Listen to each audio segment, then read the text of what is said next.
querida iglesia. Bienvenidos a un nuevo servicio. Qué bueno es estar en la casa del Señor y los invitamos a disfrutar de las alabanzas.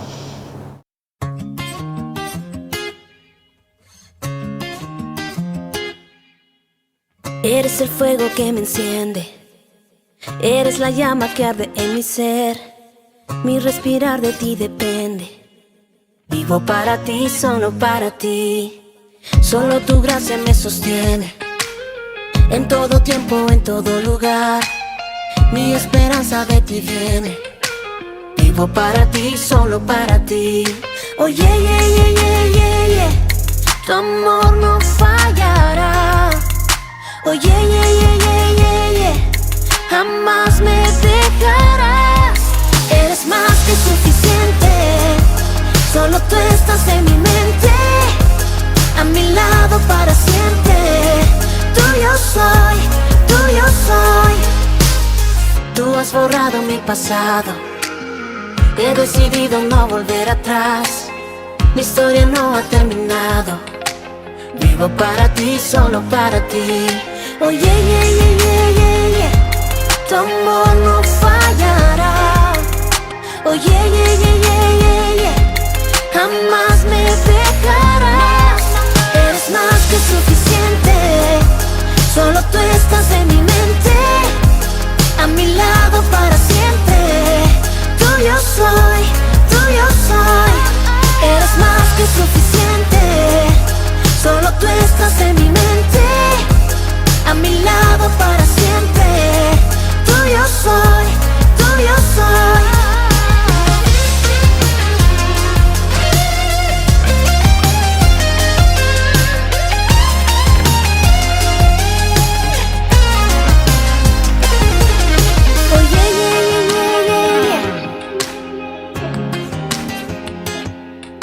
Oh yeah, yeah, yeah, yeah, yeah.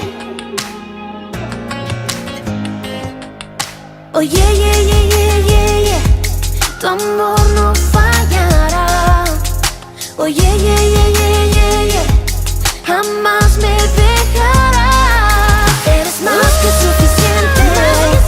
Solo tú estás en mi mente, a mi lado para siempre. Tuyo soy, tuyo soy. Eres más que suficiente. Solo tú estás en mi mente, a mi lado para siempre. Tuyo soy, tuyo soy. Qué bonito es adorar al Señor y poder a través de las alabanzas poder expresarle lo que sentimos. En este momento les invitamos a orar con nosotros sobre los 3 motivos que tenemos como iglesia, así que oremos. Señor, bendito seas tú, Padre Santo. Gracias, Señor, porque tú nos permites adorarte, tú permites que podamos estar juntos, Señor, exaltándote y alabando tu nombre, Padre Santo. En este momento oramos por los 3 motivos que tenemos como iglesia, Señor. El primero es por los que trabajan independientes y en el sector financiero, que tú los ayudes, que tú proveas todo lo que necesites y tengas misericordia de cada uno de ellos, Señor. El segundo es por la guerra en Ucrania, Padre Santo, que tú puedas traer paz, que tú puedas ayudar a esas personas que están sufriendo, Señor, que tú tengas misericordia de ellos, Padre Santo, y que esa guerra pueda terminar pronto, Señor. Y el tercer motivo, Padre Santo, es por la paz de nuestro país, que tú puedas tomar el control de toda situación difícil, por toda situación país que se presente, Señor, tú puedas tomar el control y puedas sacar victorioso nuestro país como siempre lo has hecho, Señor. Te damos muchas gracias y te exaltamos. Amén.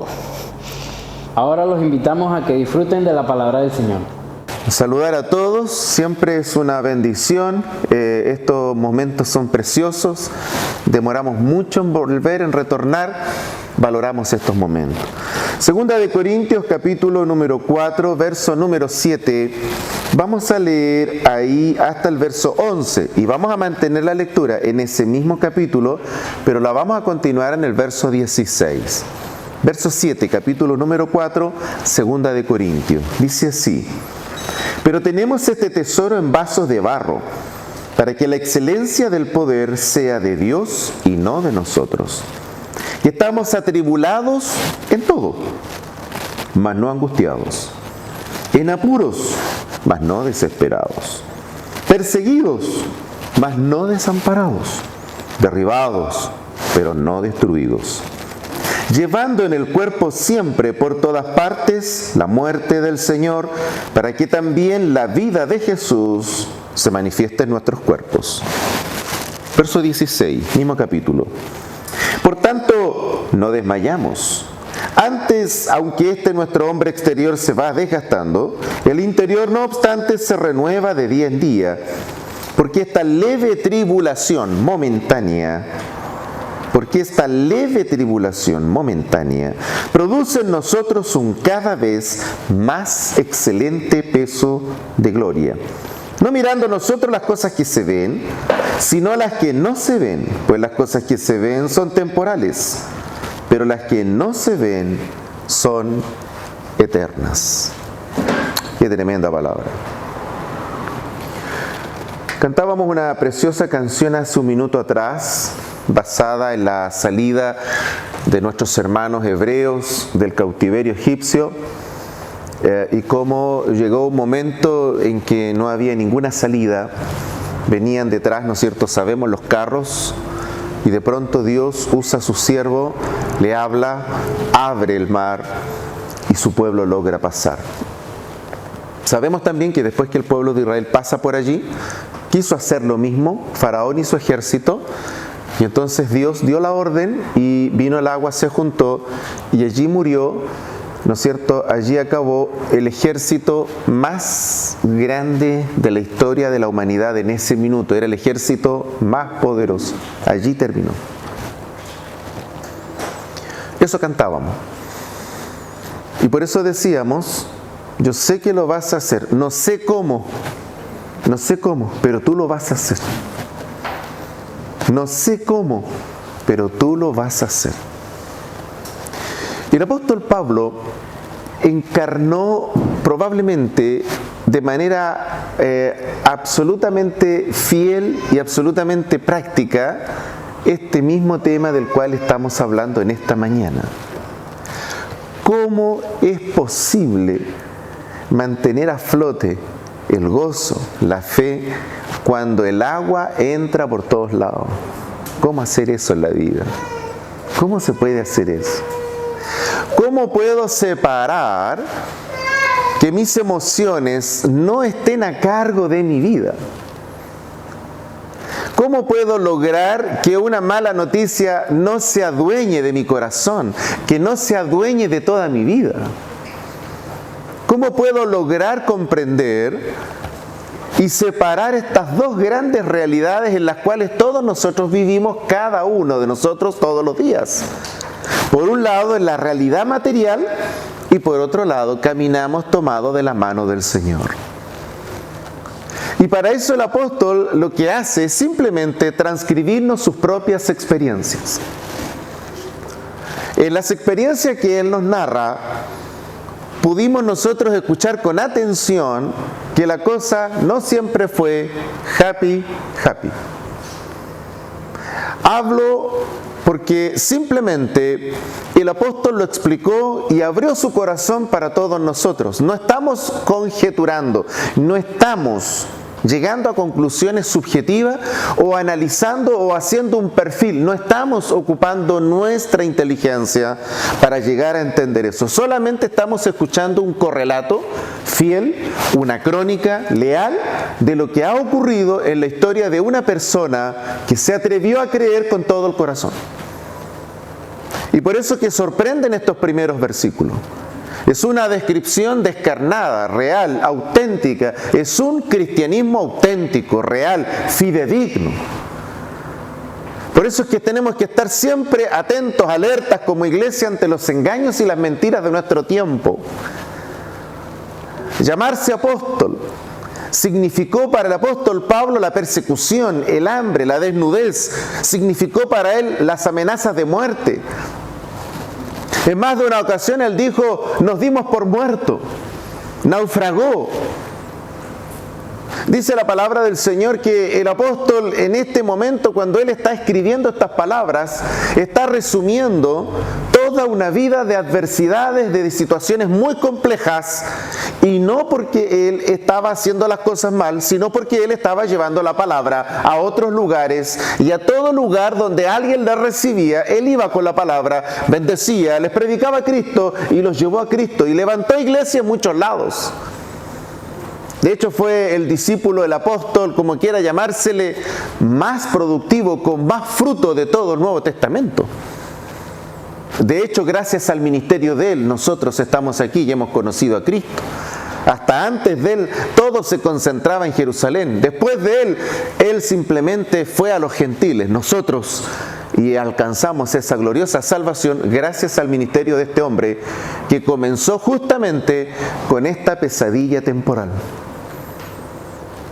¿Cómo entonces él llega a esta conclusión? ¿Cómo él puede llegar a la conclusión de decir, pero esta es una tribulación leve, momentánea? ¿Cómo es posible que uno pueda llegar hasta esa profundidad de la fe? Y tal vez él nos indica acá un elemento que es trascendental comprenderlo. Uno a veces en la vida solamente quiere las cosas bonitas, quiere lo lindo, quiere el éxito.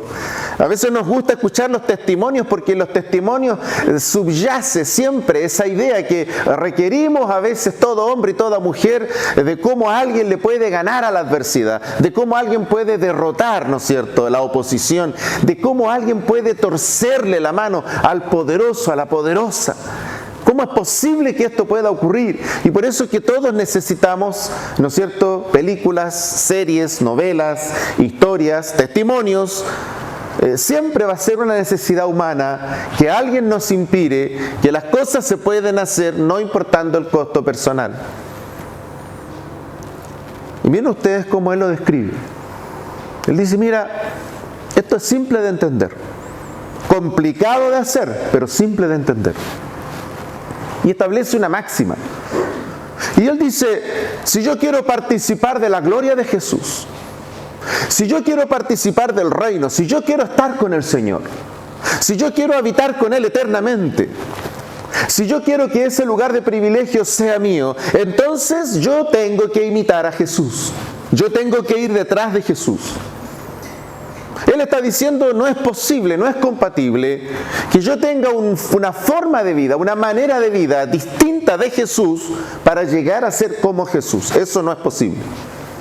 Ninguna persona puede parecerse a Jesús sin que Jesús sea su modelo. Eso es absurdo. Y por eso es que hay religiones que son absurdas, de gente que habla muy bonito, pero sus actos y sus acciones son horribles. Ser consistente es una cuestión no fácil, es muy difícil la consistencia, y por esa razón Jesús es el único que llegó a decir, sean imitadores de mí, imítenme, hagan lo que yo hago y van a agradar al Padre. Eso no lo puede decir nadie. Eso es una declaración tremenda, esa es una declaración de autosustento, de contundencia. Es como que alguien diga, revísenme a mí, pero en todo. Eso es muy difícil, ¿no? No podríamos probablemente ninguno de nosotros llegar hasta esa estatura. Y por lo tanto, por eso es que Jesús es nuestra estatura y es lo que queremos. Por eso nos hemos convertido y es lo que anhelamos. Pero cuando decimos esa declaración de fe, lo que tenemos que comprender, querida iglesia, es que estamos diciendo que así como queremos participar con Él de la gloria, Dios ha establecido que en la tierra vamos a tener que padecer y participar de las aflicciones a las cuales también Jesús fue sujeto. No se puede participar de la gloria, no se puede aspirar a participar de la cosa linda sin que también tengamos que participar de las pruebas, las adversidades, las noticias malas, las cosas que no queremos oír, los diagnósticos con los cuales no nos queremos encontrar. Cuando las cosas nos afectan, cuando las circunstancias nos derriban, significa que nosotros no estamos logrando comprender que lo que nos está ocurriendo es simplemente parecernos a Jesús. Parecernos a Jesús significa que vamos a tener que experimentar las cosas, las dificultades, las adversidades que a Jesús le tocó participar y hacer en la tierra. Y si hacemos eso, entonces vamos a poder participar de la gloria de Jesús. Yo no puedo esperar participar de la gloria de Jesús sin participar de las pruebas en la tierra. Eso es imposible. Y por eso el apóstol Pablo dice, nosotros hemos estado angustiados, nosotros hemos sido perseguidos, yo he sido perseguido, he estado angustiado, he estado en situaciones límite. Él no nos está disfrazando la realidad, Él no nos está diciendo, oye, hay una realidad, nos está hablando de que eso es real, de que vamos a tener que pasar por ahí. En otra ocasión, nuestro propio Señor expresó una frase que es muy poderosa y que a veces la pasamos muy rápido por ahí en la lectura, Chuanga, y cuando empezamos a profundizar de qué quiso decir, es una invitación y es una confrontación también a nuestra vida cómoda. El Señor dijo, ¿acaso de esta copa yo no he de beber? ¿Acaso por acá no voy a tener que pasar? Jesús, siendo el Rey de Gloria, Jesús siendo el Creador de todo, tuvo que pasar por la aflicción de la muerte, la angustia. Las cosas más horribles le pasaron a Jesús. El abandono, la traición, la soledad, la tristeza infinita, el dolor físico, el dolor emocional. Jesús pasó por esos túneles. Experimentó toda clase de desastre humano. Jesús se identificó con el dolor. Jesús se identificó con la angustia. Jesús se identificó con las tristezas. Jesús se identificó a veces con las ganas de no querer vivir. Jesús se identificó con las ganas que a veces nos dan en la tierra de no querer levantarnos para nada. Jesús se identificó cuando hay días en que no queremos que nadie nos llame. Sabe de eso Jesús. Pero Jesús no lo sabe porque alguien se lo contó. Jesús lo sabe porque lo vivió. Y entonces cuando viene la tierra y Jesús, ¿no es cierto?, toma nuestro lugar, Jesús dice, yo quiero que ellos estén conmigo en la gloria. Perfecto. Y el Padre le dice, perfecto, eso está muy bien, Jesús. Oh, pero tú eres mi hijo. Pero para que eso ocurra, hijo mío, vas a tener que ir a la tierra y vivir como ellos y sufrir lo que ellos sufren y tomar sus dolores y llevar sus dolores y tomar sus enfermedades y hacerte cargo de sus enfermedades. Para que ellos puedan estar acá, van a tener que caminar contigo. Y para que tú los traigas, tú vas a tener que ir y sufrir como ellos sufren. Eso es lo poderoso del Evangelio. Nuestro Evangelio se basa en que Jesús hizo conexión con nosotros. Él no nos está hablando de algo que está por allá arriba, inalcanzable. Él nos bajó al reino, Él nos bajó la gloria. ¿Es posible que podamos tener la victoria? Sí. ¿Es posible que podamos tener momentos difíciles y en esos momentos difíciles que Dios abra una puerta milagrosa? Ahora es posible. Y eso es posible porque Jesús se desafió, vino a la tierra y tomó nuestro lugar. Y entonces ahora el apóstol dice, por eso es que esta tribulación es solo momentánea, es pasajera, es temporal. Esto no es eterno. El plan de Dios no es que por toda la eternidad nosotros estemos sujetos al sacrificio, al esfuerzo, sujetos a la prueba. Jamás ese ha sido el plan de Dios. Ese fue el resultado de la caída. Eso fue gracias a que el hombre cayó. Nosotros estamos sufriendo el efecto de la caída, pero para poder rescatarnos, Jesús tuvo que conectar con nosotros, vivir nuestra realidad.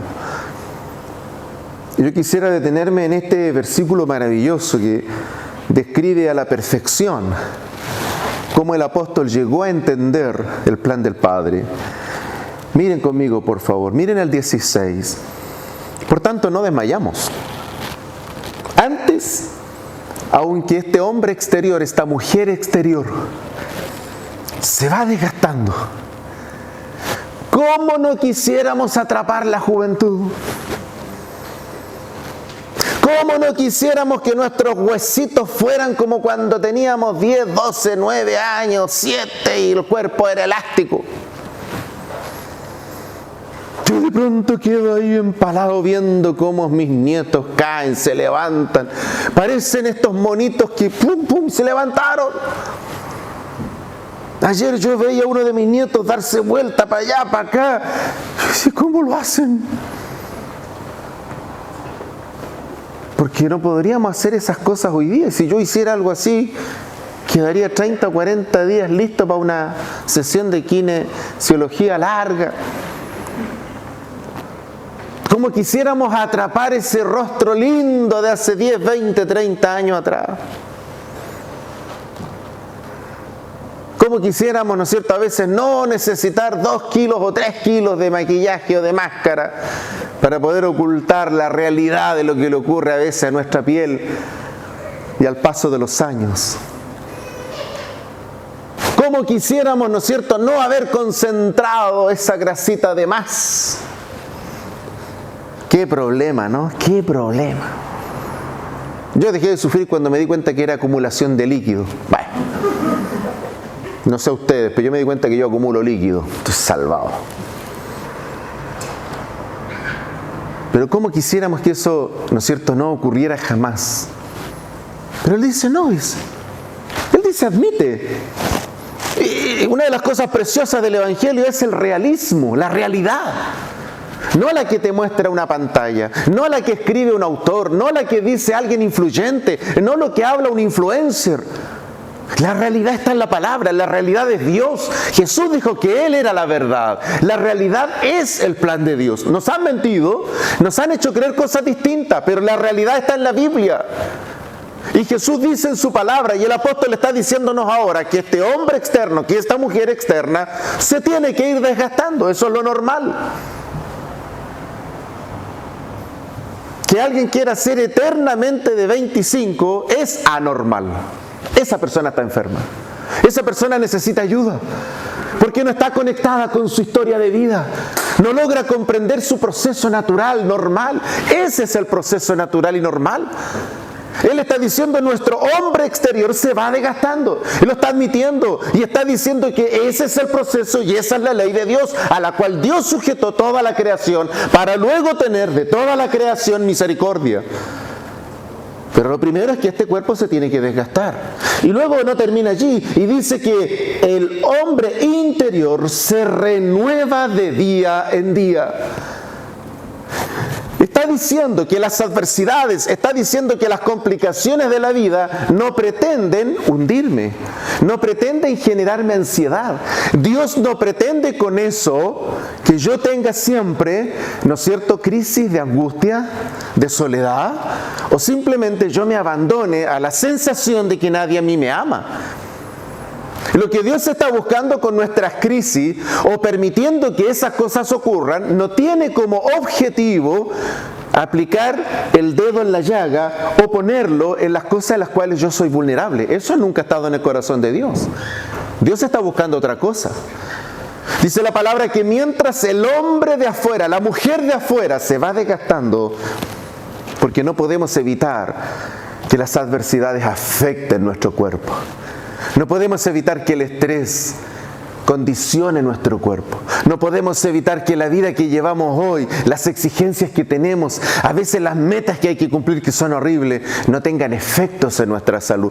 Nosotros no podemos evitar que la contaminación no nos vaya afectando todos los días. Fíjese que hace poco se descubrió por ahí en una muestra que se hizo microplástico, ¿no es cierto? No sé si escucharon eso, microplástico en una toma de muestra de una persona en el torrente sanguíneo. ¿Cómo llegó el microplástico al torrente sanguíneo? Ustedes y yo sabemos, ¿no es cierto?, que en alturas ya considerables han tomado muestras de nieve y hay allí microplástico. ¿Cómo llegó eso ahí? ¿Y cómo llegó ahora al torrente sanguíneo? No podemos evitar que eso nos esté afectando. Y por lo tanto, lentamente y todos los días eso está afectando nuestra salud y finalmente va a acabar con nuestro cuerpo. Y esa es la ley después de la caída. Esa es la ley después de la caída. Esa es la realidad.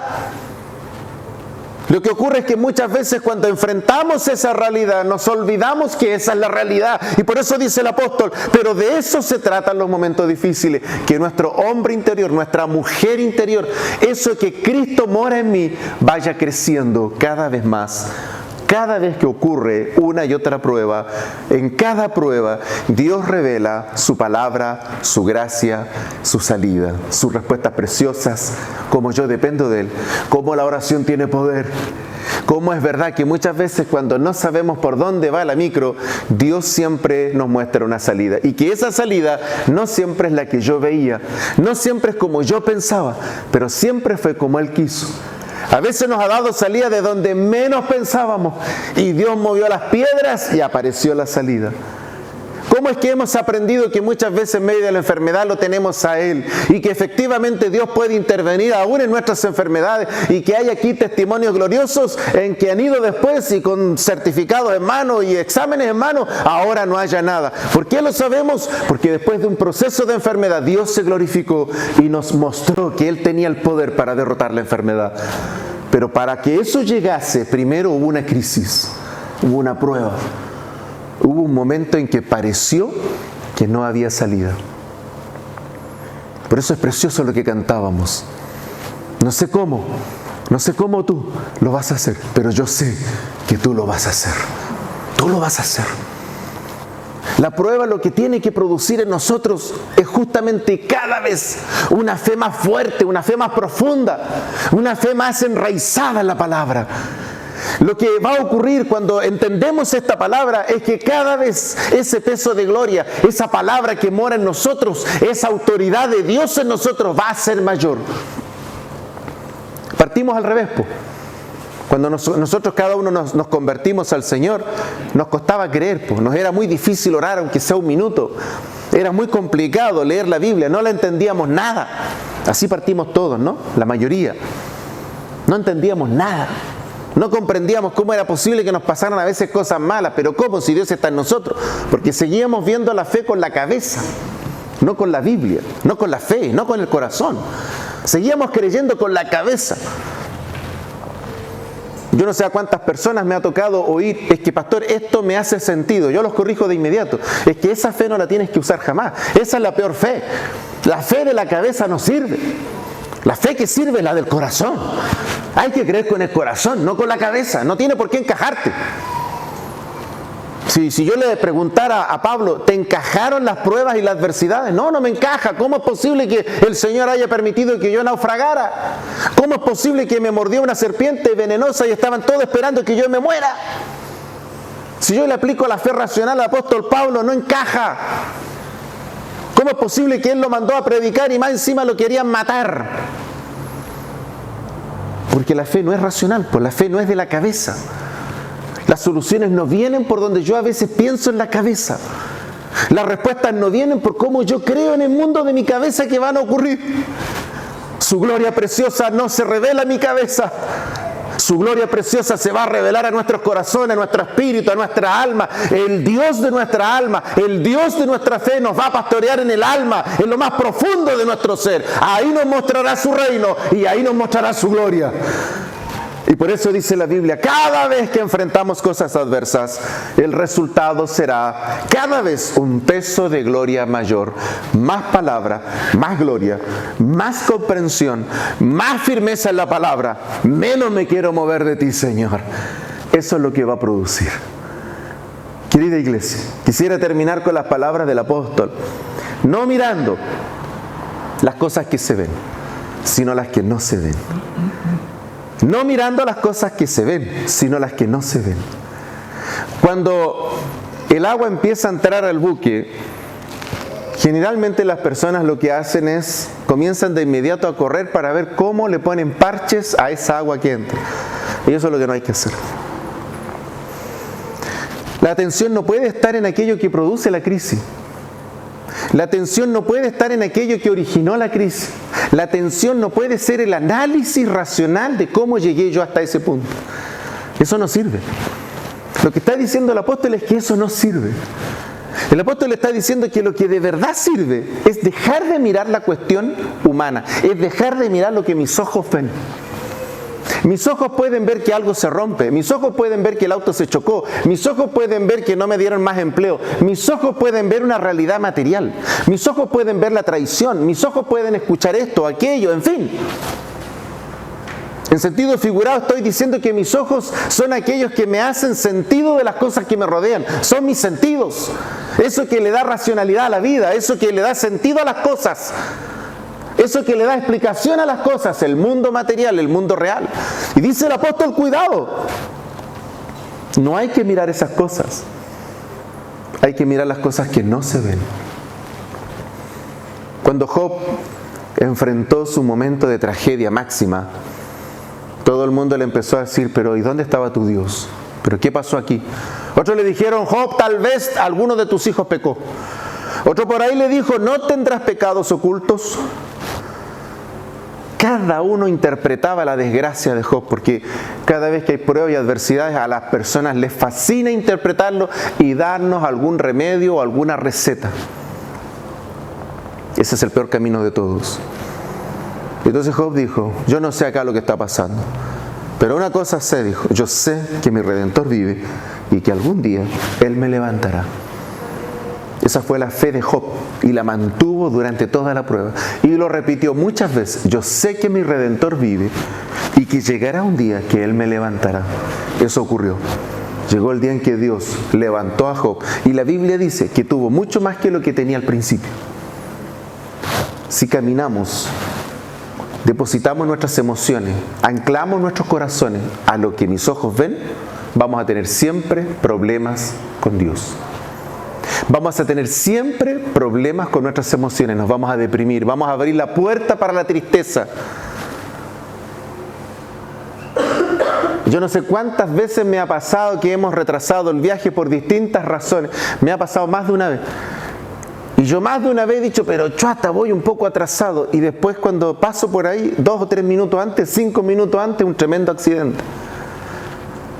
Aún hasta en esas cosas Dios nos guarda y nos libra por misericordia. Íbamos un día en el verano hacia el norte, íbamos a trabajar a una cita y íbamos contra el tiempo y dijimos, bueno, ¿qué hacemos para almorzar? Pasemos por ahí a una de las tantas ferias que hay y pasamos a almorzar. Yo creo que cuando encuentre por ahí algún enemigo, le voy a dar ese dato para que vaya a almorzar. Horrible, horrible. La peor experiencia de todas.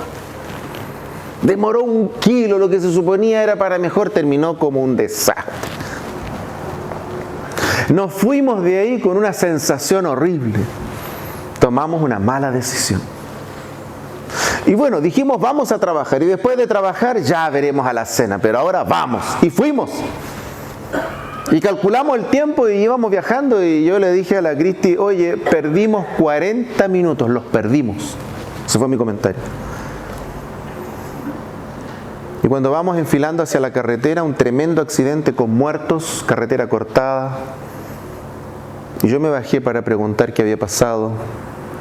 Me dijeron, mire, hace más de 30 minutos, cerca de 40 minutos acá hubo un tremendo accidente con muertos y esto va a estar cortado 3-4 horas. Y entonces yo subí al vehículo y dije, ¡oye, el almuerzo para rico! Bueno, calladito. Porque a veces las cosas difíciles que nos ocurren, como las vemos escasamente y no las entendemos, producen en nosotros quejas, murmuraciones, desazón. Pero Dios, que es infinito en misericordia y que conoce el futuro y las condiciones que ocurren, muchas veces nos impiden tomar malas decisiones, estar en los lugares incorrectos, estar a la hora incorrecta, porque Él nos ama y nos va a preservar hasta el día de Jesús. Y quisiera terminar con esto. Tal como me ocurrió a mí, producto de una tragedia familiar, conocí a Dios, me arrepentí y Él me llamó al ministerio. Hace más de 30 años atrás. Y no me cabe la menor duda que en este salón debe de haber más de uno a quien también Dios lo perdonó en medio de una tragedia. Conoció a Dios en medio del dolor más profundo y hoy está acá y le da gracias a Dios por esa tragedia y por ese dolor, porque Dios cambió el lamento en baile. Ese es el corazón de Dios.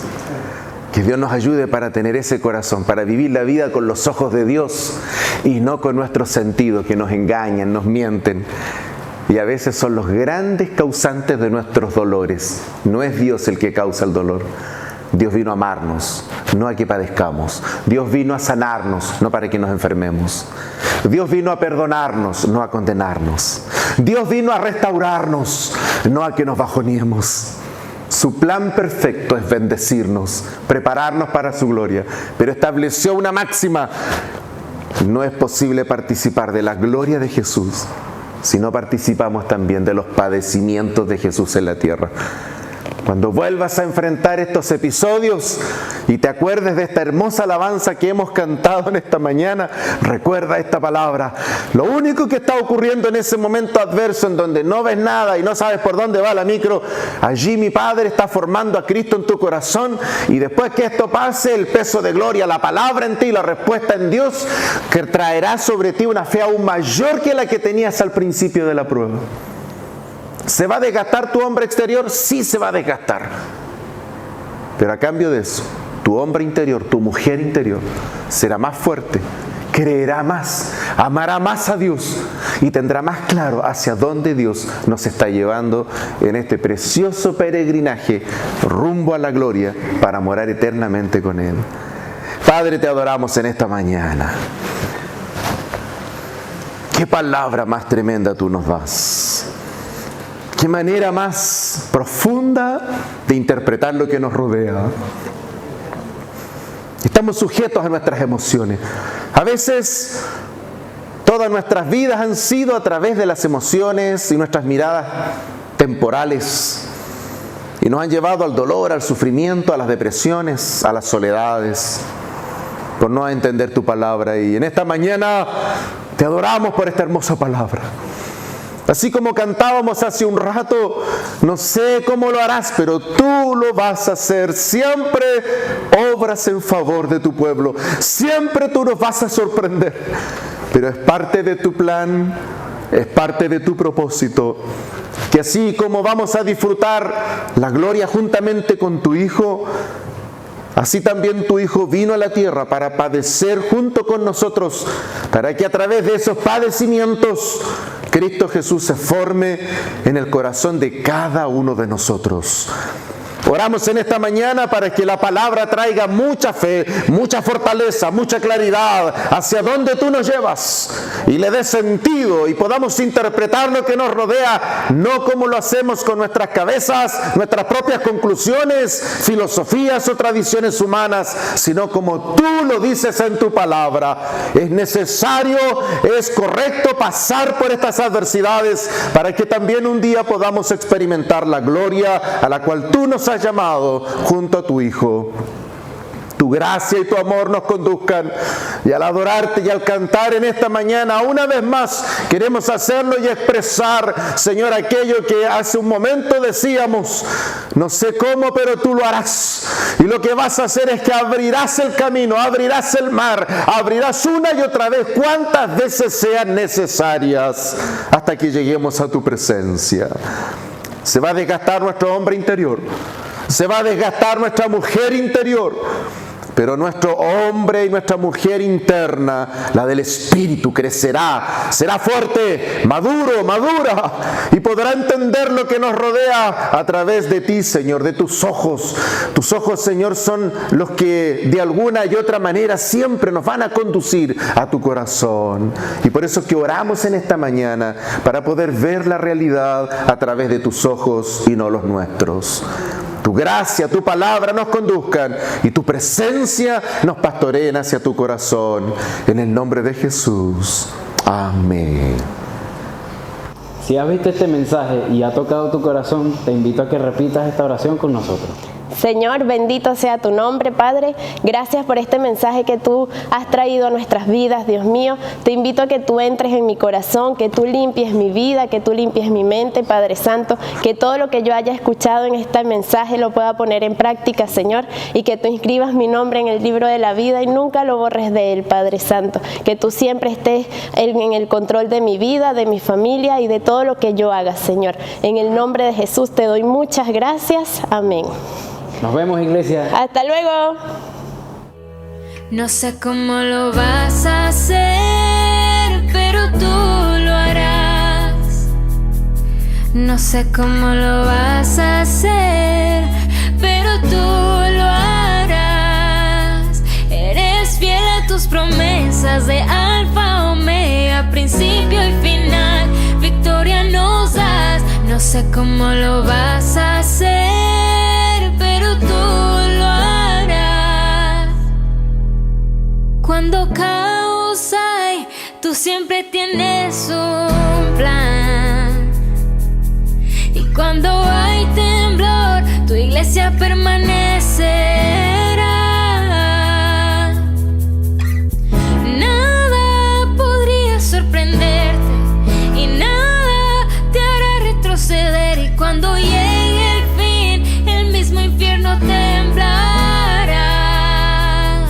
No sé cómo lo vas a hacer, pero tú lo harás. No sé cómo lo vas a hacer, pero tú lo harás.